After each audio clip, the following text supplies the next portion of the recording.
नमस्कार, आप सभी का स्वागत है द सुधांशु शो में। जी हाँ, जिसमें हम करते हैं बेबाक मुलाकात उस ऐसे शख्स से जिन्होंने इस समाज को ऐसा कुछ दिया है जिसका हम सभी को अनुकरण करना चाहिए। बेबाक मुलाकात जिनसे हम करने जा रहे हैं वह है अनुपमा दुबे। जी हाँ, हुनरे बनारस, इससे ही हम समझेंगे। तो पहले तो स्वागत करते हैं अनुपमा दुबे जी आपका। नमस्ते सर, मेरा नाम है अनुपमा दुबे। मैं हुनर बनारस के साथ काम करती हूँ। जी जी। हुनर बनारस एक ऐसा है, महिलाओं के हुनर को हम लोग निखार देते हैं। जी। हालांकि हम लोग बनारस में रहते हैं तो हमने देखा कि हुनर की एक नई पहचान, तो हमारा जो संस्था है वो महिलाओं के हुनर पे काम करते हैं, इसलिए मैं हुनर बनारस हूँ। अच्छा, तो ये बताएं कि आप लोग बेसिकली किस क्षेत्र में काम करते हैं? गाँव की जो महिलाएं होती हैं जो घर से बाहर नहीं निकल पाती हैं, हालांकि उनके पास बहुत हुनर तो है लेकिन उनकी पहचान नहीं हो पाती, तो इसी तहत हमारा संस्था काम करता है कि आप आए और आपके हुनर को एक नई पहचान मिले। यानी कि बेसिकली अगर हम बात करें तो जो आप हुनरे बनारस है वो वुमेन्स एम्पावरमेंट में ज़्यादा काम जी जी, ऐसा कोई हुनर नहीं है जो महिलाओं के पास ना हो। जी, तो हुनर बनारस। तो किस तरह के काम आप लोग करती हैं? सर जैसे अभी उन लोगों का एक डिजिटल, जैसे हमारा देश डिजिटल इंडिया, हम लोग डिजिटल इंडिया के तहत काम करते हैं, तो लोग डिजिटली उन लोग के साथ जोड़ के काम करते हैं कि वो लोग मतलब जैसे गांव की जो महिलाएं होती हैं उनको जो डिजिटल चीज़ें होती हैं उनको वो सब चीज़ें नहीं पता होती हैं। इस तरह उनको बताते हैं। जैसे आज का डिजिटल क्राइम भी बहुत ज़्यादा होता है। जी। तो बेसिकली हम लोग तो डिजिटली जैसे आप लोग उनको घर पे जाके उनको ट्रेंड करती हैं या फिर अपने ऑफिस में या कहीं किसी जगह पे बुला? सर हमारी संस्था है जी जी, बाबतपुर एयरपोर्ट के पास हमारी संस्था है हुनर बनारस।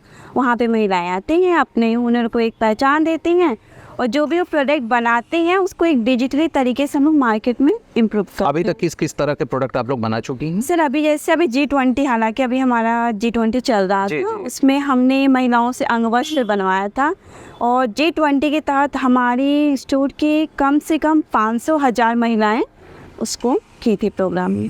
तो जो G20 था तो उसमें अंग वस्त्र जो दिए गए थे, जी जी, वो सब आपकी संस्था ने डिजाइन किए थे? वो सब हमारी संस्था की महिलाएं, रूरल महिलाएं ने। अच्छा, पुरुष नहीं बल्कि केवल महिलाएं।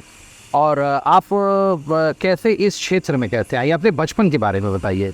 सर बचपन से मतलब हालांकि मैं एक संयुक्त परिवार से हूँ जी, और हमारे परिवार में जैसे कि होता है कि महिलाएं थोड़ा कम बाहर निकलती हैं। सामान्य परिवार में एक संयुक्त परिवार की होती हैं। बचपन से एक ख्वाहिश थी कि मेरी जो पहचान हो मेरी खुद की पहचान हो। मेरा एक सपना भी था कि मेरे पापा को लोग मेरे नाम से जाने। हालांकि ये सपना धीरे धीरे सच भी, मतलब कोशिश है कि ये सपना मेरा एक दिन सच हो कि मेरे परिवार को, मेरे पापा को, मतलब कोई कभी भी मिले तो कहे हाँ ये अनुपमा दुबे के फैमिली से हैं। अच्छा। तो ये मेरा एक बचपन से ड्रीम था। तो आपने अपनी स्कूलिंग वगैरह करने के बाद क्या आपने इस सोशल वर्किंग का कुछ पढ़ाई वगैरह की? हाँ सर, मैंने MSW किया है। तो अभी मतलब कर रही हूँ, MSW भी किया है मैंने, डिजिटल डिज़ाइनिंग का भी कोर्स किया है, एडवांस डिप्लोमा भी किया है। अच्छा, ये बताइए कि आप किसी और क्षेत्र में भी जा सकती थी, जैसे बैंक में या फिर एयर फोर्स में, सेना में, तो सोशल वर्क के क्षेत्र में ही क्यों आई? सर मेरी जो एक फैमिली बैकग्राउंड है जी जी, उसमें एक मतलब मानो जो मेरे पिताजी हैं वो कहते हैं अगर इंसान की पहचान होती है तो उसके स्वभाव से होती है, उसके काम से होती है। जो हमारी पहचान है हमारे काम से होती है और एक नाम भी मिलता है तो हमारे काम से मिलता है। तो समाज सेवा क्षेत्र एक ऐसा है जहां आपको सम्मान भी मिलेगा प्लस आपको लोग जानेंगे भी। तो आप वहीं से इंस्पायर हुई या फिर हम यूँ कहें कि आपने सोशल सेवा, समाज सेवा करने की ठान ली? हाँ सर, थोड़ा सा ये है कि समाज में जो चीज़ें हो रही हैं उस पर थोड़ा सा मेरा ये चीज़ मतलब रहे कि नहीं ठीक है, महिलाओं के लिए भी काम करना चाहिए।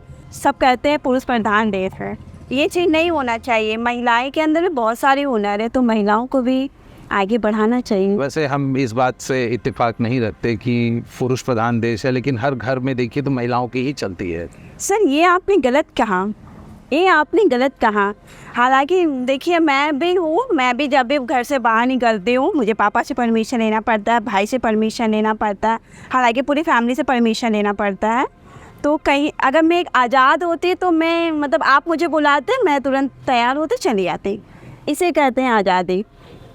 आज़ाद वैसे अगर आपने ये बात तो बहुत बढ़िया कही, लेकिन हम आपको बता दें कि हम भी आज इंटरव्यू करना है, हमने भी कई जगह परमिशन ली है। एनओसी लेना पड़ता है कि आज जाना है इंटरव्यू करने के लिए हमें, तो फिर हमें परमिशन मिलती है। जैसे आपने कई जगह अप्रूवल लिया, वैसे हम भी कई जगह अप्रूवल लेके तब आ रहे हैं। खैर, ये बताइए कि आपकी भविष्य की क्या योजनाएं हैं? आप हुनर बनारस को कहाँ देखना चाहती हैं? सर, हुनर बनारस का मतलब मेरा एक सपना है कि हुनर बनारस सिर्फ बनारस में ही नहीं, हालांकि वो विदेश देश विदेश हर जगह रहे कि हुनर बनारस मतलब बनारस में भी महिलाओं का हुनर है, उसे एक बार आके आप ज़रूर देखें। ये बताएं कि अभी तक राष्ट्रीय या अंतर्राष्ट्रीय क्षेत्र में कहीं किसी जगह और रिकॉग्निशन आप लोगों को और मिली? सर बिल्कुल मिली है। मेरे से फर्स्ट टाइम जब मतलब नरेंद्र मोदी जब प्रधानमंत्री जब उन्होंने मुझसे बात किया था तो मुझे बहुत डर भी लगा था। हालांकि उन्होंने कहा भी था कि मतलब महिलाओं का एक हुनर है और हमारी जो मतलब जो संस्था है वो महिलाओं के लिए बहुत अच्छा काम करती है। तो मतलब डिजिटल इंडिया दिवस 1 जुलाई को था, उसी दिन मतलब रूबरू हमारे प्रधानमंत्री जी से हुई थी।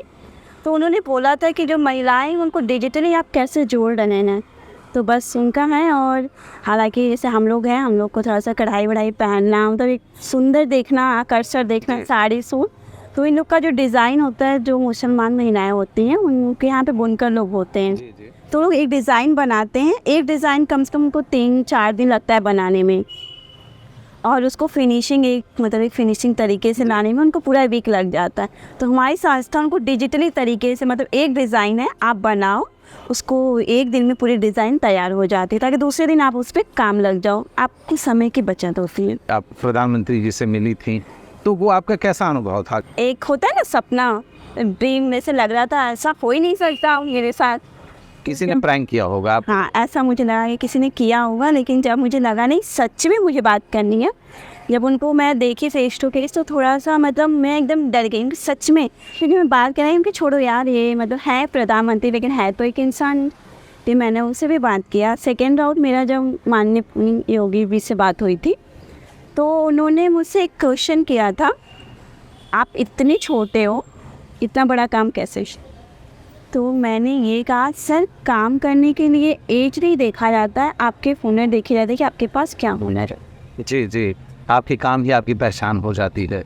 वैसे हम भी यही कहेंगे जो योगी जी ने कहा था कि आप इतनी कम एज में इतनी ऊंचाइयां आप हासिल कर रही हैं, ये बहुत अच्छी बात है। और हम चाहेंगे कि आपका हुनर बनारस ही नहीं पूरा विश्व देखे, सब लोग देखें। और आप हमारे साथ इतना समय दी, इसके लिए बहुत बहुत धन्यवाद।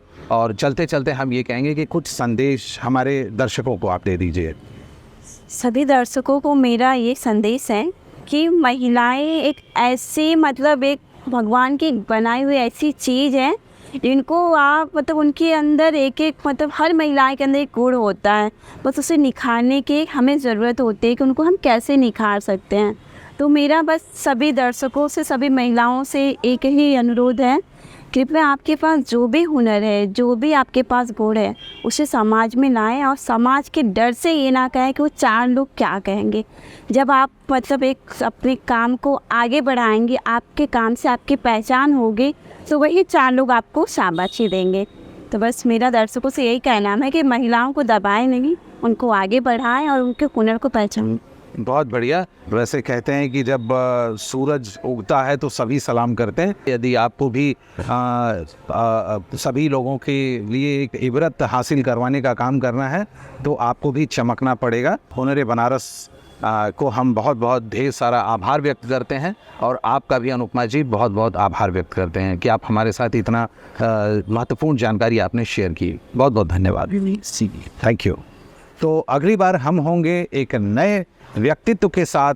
तब तक आप देखते रहिए द सुधांशु शो।